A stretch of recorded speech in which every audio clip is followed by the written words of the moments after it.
We can move mountains, we part the oceans and sea. If you just believe, we can take the world over. Let's take the world over. Let's take the world over with love. We're back, strong against Brother Edward Moja and Dr. Kathleen E. Walls. And we are back. Stronger together. Yes, stronger together. That's right. All right, couple things in the first segment. You use terms that I know oftentimes people have asked me to define, and so I'll be interested to hear what you have to say. You've mentioned male energy and female energy. And as we said in the first segment, we're not talking about genitalia. No. Right? We're talking about energy and what is attributed to male energy and female energy. Mm-hmm. Now, you mentioned earlier female energy is the creative, the life-giving energy. And you said male energy is a supportive energy. Did I hear you right? Yeah, pretty much, yeah. Okay, so how would you define and describe the differences between the energy? Because gender-wise, you possess female and male energy. Mm-hmm. Everybody does. Right. Yeah. But even though, on a spiritual side, you have a female energy, you have a creative energy, you have a life-giving energy. Mm-hmm. And no matter what culture you're from, we identified, female energy is identified. It might be identified in a unique way, in a different way, but it's still respected as female energy. Okay? And that female energy, we know, brings a certain things into a relationship. Okay? And we see that across the board. And so when you identify that female energy, you're saying this energy is a female energy, and it's going to do certain things, and it's going to bring certain things to the table or to the relationship, and we must identify and remember that. Okay. And so those energetic qualities would be what, according to you? Well, and from the Kemetic perspective, look at the Kemetic perspective, which I practice, I live in, we know that in the female energy, there is life-giving energy. That energy gives life. Not only physical life, it gives spiritual life in the sense that when a woman, a female, touches something, her vibration is a vibration of life. Okay? And many times we see that across cultures when women are praying, you see the man step back and give that woman that energy, the time to manifest that energy. Cultivate it. Okay? And we do it, different cultures do it in different ways because we know what a woman does. We know they are life givers. Like it or not, they are life givers. Okay? And so once you respect that and you say, and for me as a Kemetic elder, I would say I love women around me because that female energy balances me off, because I would think of something and I would say, I give it to you, you make it better, and you give it back to me, because I respect the female energy as you are a life giver. You give life to things, and you give it to me, and I could run with it even better. And all through my life, I've always seen it, but I didn't truly understand it. As I got older and I went through my Kemetic initiation and stuff, I started understanding about female energy and how powerful it is. And the beautiful thing about female energy, it makes us, the male energy, stronger, more focused, warriors, right? So in the male energy, we understand that we could cultivate the life that the female energy gives us. Okay? And so many times you will see in certain cultures that the men will do certain things and they'll say, this is where the women come. Bring the women in. Because they know. Bring the women in. Where are the women? Bring the women in. Okay? And they might say it in a different tone, but they know when the women come in, the energy is now going to be even stronger, even better, even more focused. different cultures look at it and might say differently, but when you scratch the surface and you get down to it's like, okay, the women, we know what the women do. We respect it. Sometimes we don't respect it, but we know what the women do. We know what the capabilities of a woman could do when we have them. And if you think about it, every great culture of like the Romans and so forth, all of them started with female energy pushing things forward for them. They might not have had them out physically, have them out front, but behind the curtains, they will been counseled by some female. And then when you read history, it also tells you about that, right? And even we men, when we are young, they will say a boy's first love is his mother. And then he looks up to his mother or that female angel who's taking care of him, right? And our foundation is based lots of times it's based on what the women give. Even though you have single households with male leaders and no women there, we stop and we think about it. Lots of times those fathers, they say, they'll go to some woman in the family or in the community and say, can you talk to my daughter? Can you help? She needs a woman to help her go to that level. Because we know. So identifying the female energy and the male energy and having respect for it, I think makes us a better society, a stronger society. And I think that's what the imbalance is right now in our society, is that we don't respect those two energies. You know? So again, as you're saying, I'm hearing you say the female energy is a life-giving energy. I'm hearing you say the female energy is a creative energy. Now, what is the male energy? I heard you say it's a supportive energy. What else is the male energy? Well, excuse me. If all that thing the female energy does, it gets to the point where the female energy needs a male energy to cultivate what they give, cultivate it, make it stronger, give it a foundation that something could be built on. It could be built on. I'm not just talking about in the physical sense, I'm talking in the spiritual sense, because we have to say, why do we have a male energy and a female energy? Why don't we have all male energies? Why don't we have all female energies? We need both to balance the community out, to balance where we move. And when we don't do that, I think that's where we see imbalance in our community. Well, and that's why I'm saying we got to clarify what it is, because I think what happens is many times, because society has said this is male, this is female. You know, blue is male, pink is female, female is soft, male is hard. It gives us these types of qualities. And so then when, for instance, you know, growing up, I was considered a tomboy because I played sports, because it wasn't considered a girly thing to do. When someone didn't run fast or aggressive or hard, what would they say? You run like a girl, right? So there's those qualities that are attributed to female energy, and I think there is a softness to a female energy, I think. And so there are times when men are not as hard, and unfortunately, then when they are gentle, and there are gentle men, then they're called names for being too soft, for acting like a woman. But if they're comfortable in and with their female, with the feminine energy, as you're referring to it, because you have a spectrum, right? You have totally aggressive, which they could almost call barbarian, right? Or the alpha male. And then you have all the way soft feminine on the other side. But most of us live in between.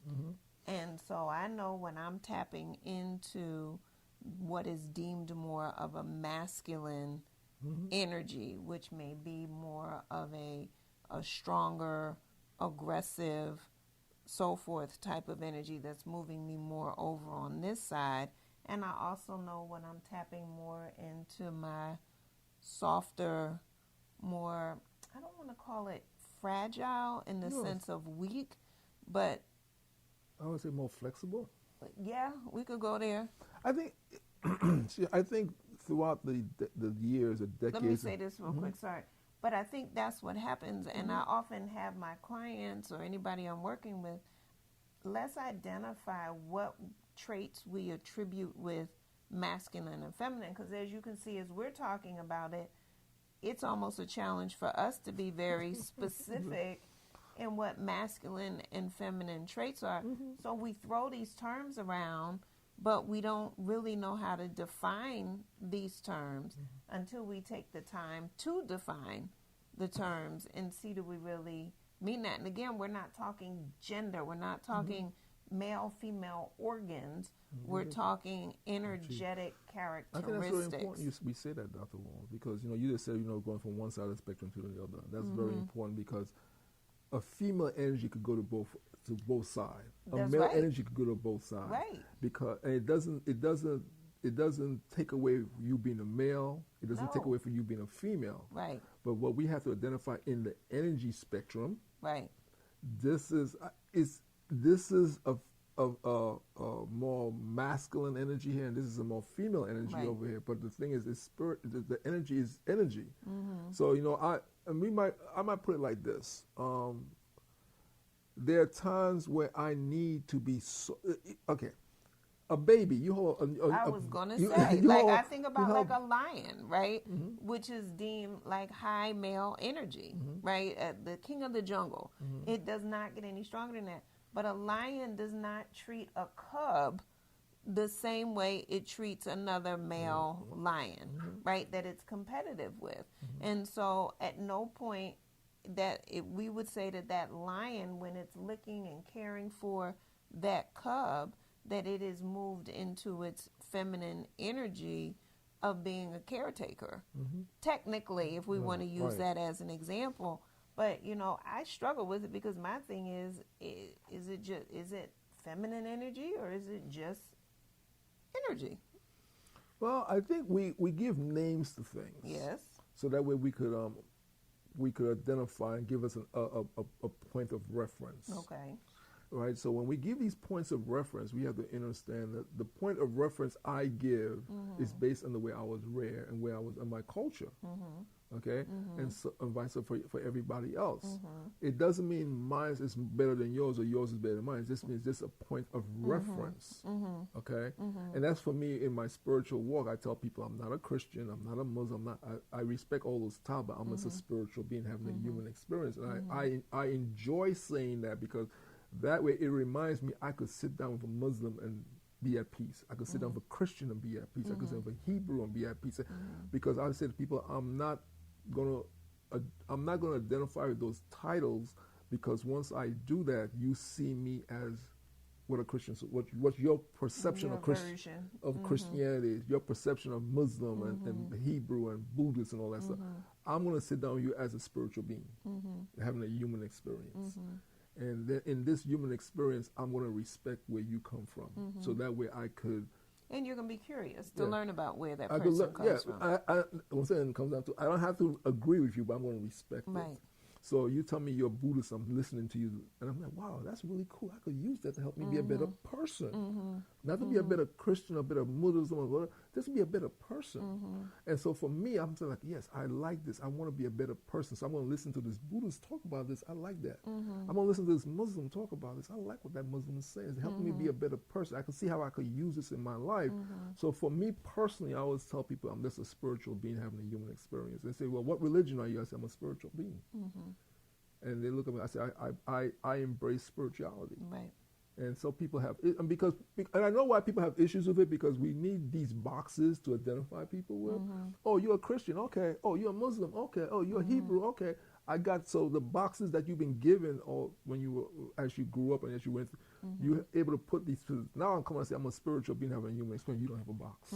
I'm saying, and I'm not doing that I'm not trying to be funny in it. I'm like, I just find myself, I'm able to cross. I think all of us have spiritual gifts, Right.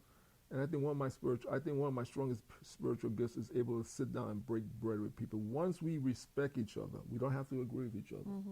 I could break bread with you, and we could talk about the similarities and the things we disagree on, and say, let's find a space where we can a common ground. And I think that's what the United Nations was initially about, just find a common ground where we could talk and break bread and find a place where we could agree to disagree or agree to agree. Right. That space. Right. And in the spiritual aspect of femininity, female energy and male energy, I think that's for me. That's what because you're a female, I'm not going. I know as a female, I know some females who are stronger than me. Being in the martial arts, I know some females who could put some hurt on me. You know, so but that doesn't make them less of a female. Right. Right? And I know some males that, you know, I could hurt. That doesn't make them female more softer, but it's just we have to identify the energy. And I think that's where we are right now in humanity, where we have all these different titles now. Like, you know, you look at all the different titles we have for people for the sexual preferences and stuff like that. Everyone's trying to identify with, they want people to see them for this and see them for that. And I'm like, I don't have a problem with that. Because that doesn't make, the title does not make you a good person or bad person. It's what you do with your hands. I always tell people that after you give me all your titles, and I'll respect all your titles, let me see what you're doing with your hands. Well, I think it's, you know, I'm glad we're having this conversation, and I think it's a conversation for people, families, couples, friends to have, because we use so many words all the time, and we make this assumption that we all mean the same thing. And one of the things I work with my clients all the time is we may be speaking the same language, we may be using the same words, but it doesn't mean we have the same meanings or definitions for those and words. You know, I always say to people, when they tell me, I say, what do you mean by that? Where are you coming from with that? I always say to people, what do you mean by that? Define it. Yeah, you know, and so like, even like as a technician, and when I used to walk into the rooms with the people in there, like the secretary, and they say, "Oh, this thing is not working." And I'll say to them, when they say it's not working, I say, "What's not working?" Because they might mean the printer is not working, right? Or this is not what that. So you say, "Oh, that's not working." Right. I don't want to assume I what you're need talking to about. understand what you're saying. Like, you know, when I went through my hazmat training, all my different training, the whole first thing, like lock out, tag out, never assume, lock it out and put, you know. So it's the same thing with this. It's just like, as a technician, be mindful of what people are saying and get their definition of those words they use. Because that way, and here's the thing, it slows down conversation, which I think is so important, because in our current society, as you said earlier, everything is moving so fast, including the communication. And communication is something that we're not always clear on. Yes. And it definitely needs to be slowed down. You and I have that all the time. We do it all the time. I'll say stuff, and she said, "What do you mean by that?" That's right. And then we laughing about it, but then I have to stop myself and explain what I'm saying, because once again, I'm from the Caribbean originally. She's from Philly. I grew up in New York. She grew up in Philly. So there's a lot of dynamics playing in it. So when I say things and I say things and sometimes I say to her, okay, the New York in me is coming out, and she looked at me like, oh. Philly.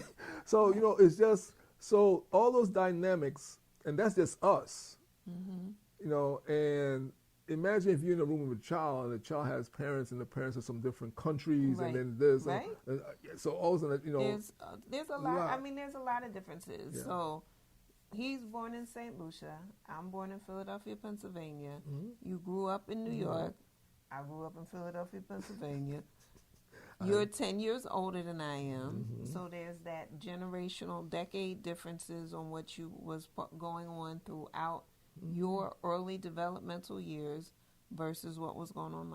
So that, I mean, there's just life experiences. Yes. And so by the time the two of us came together as two adults who had very full lives prior to meeting each other, and now we're blending our lives together, there's a whole bunch of clarity that has to be sought. Because sometimes the blends don't work. You know, when you go to the kitchen, you take orange juice and you mix and say, ooh.